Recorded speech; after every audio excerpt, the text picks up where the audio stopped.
அனைவருக்கும் வணக்கம். எனது பெயர் மகேஸ்வரி. நான் உதவி பேராசிரியராக பணிபுரிஞ்சிட்ருக்கேன். நான் இன்றைக்கி எடுத்துக்கொண்ட தலைப்பு யாதுமாகி நின்றால் பெண். ஆமாங்க, பெண் தான் இந்த நாட்டினோட எல்லாமாகவும் இருக்காங்க. பெண்கள் அப்படின்றது ஒரு சிறு குழந்தையாக, தோழியாக, சகோதரியாக, மனைவியாக, அம்மாவாக எல்லாவுமாகவே பெண் இருக்காங்க. இத்தகைய பெண்கள் இந்த நாட்டில் சுதந்திரம் சுதந்திரம் அப்படின்னு சொல்லி நிறைய பேசிகிட்டு இருக்காங்க. நிறைய சுதந்திரமும் கொடுத்துருக்காங்க. நான் இல்லைன்னு சொல்லலை. பெண்கள் சுதந்திரம் கொடுத்துருக்கீங்க. அந்த சுதந்திரத்துலேயும் ஒரு சின்ன சின்ன அன்பான கண்டிப்புகள், அன்புக்கு அடிப்பணிகிறவள் பெண். அந்த அன்பான கண்டிப்புகளுக்கு பெண் அடிப்பணிஞ்சே ஆகணும். அது பெண் அப்படின்றதுனாலே மென்மையானவள், அன்பானவள் அப்படின்னு சொல்லி பெண்களுக்கும் ஒரு பெரிய கருத்து இருக்குது. அதே மாதிரி பெண் மென்மையானவளும் அன்பானவளும் கூட. பெண் நீங்கள் அதட்டி சொன்னீங்க அப்படின்னா அதை கேட்க மாட்டா. இதே ஒரு அன்பால் சொன்னீங்க அப்படின்னா அதை கண்டிப்பாக கேட்பா. அந்த அன்பு அப்படின்ற ஆயுதத்தை பயன்படுத்தி இன்றைக்கி சமுதாயத்தில் நிறைய சுதந்திரம் கொடுத்துருந்தாலுமே ஒவ்வொரு இடத்துலையுமே இந்த அன்பு அப்படின்ற ஆயுதத்தை வச்சு அதை பெண்களை கட்டு போட்டு வச்சிடுறீங்க. அதாவது பெண் அப்படின்றவங்க ஒரு குடும்பத்திலேருந்து பெண் சுதந்திரம் அப்படின்னு சொல்லி பெண்கள் நான் கண்டிப்பாக படிக்கணும் அப்படின்னு சொல்லி பள்ளிக்கு அனுப்பி வைக்கிறீங்க.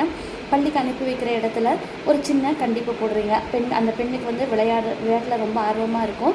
இருந்தாலுமே அந்த பொண்ணை விளையாட்டிலெல்லாம் நீங்கள் எல்லா விளையாட்டுலேயுமே கலந்துக்கக்கூடாது. அந்த கலந்துக்கிட்டீங்க அப்படின்னா அதனால் உங்களுக்கு ஏதாவது ஒரு பாதிப்பு ஏற்பட்டுச்சு அப்படின்னா அது பிற்காலத்தில் ஏதாவது ஒரு ஆபத்தான சூழ்நிலை அது உங்களை கொண்டு போய் விட்டுரும். அதனால் எல்லா விளையாட்டுலையும் விளையாடக்கூடாது அப்படின்னு சொல்லி ஒரு அன்பான கண்டிப்பு போடுறீங்க.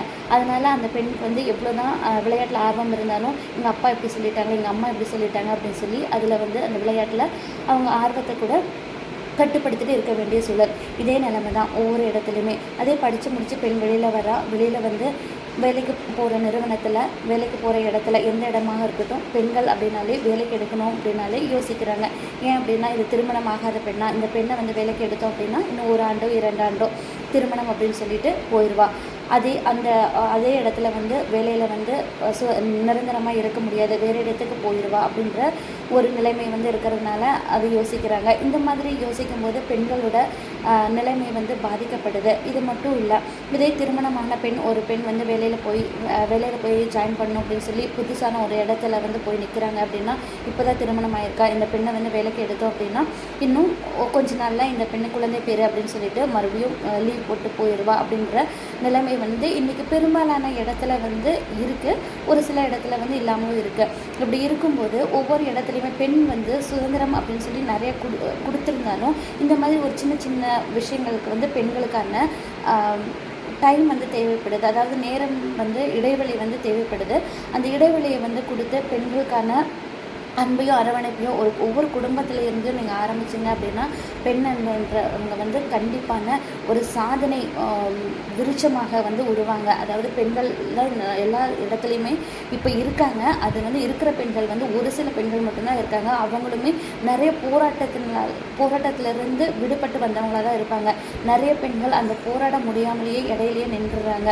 அந்த மாதிரி நின்றுட்டுருக்கிற பெண்களும் குடும்பத்தில் இருந்து அந்த சுதந்திரம் அப்படின்றத முழுமையாக கொடுங்க, அன்பை கொடுங்க. ஆனால் அன்பால் பெண்களை அடக்கிறாதுங்க.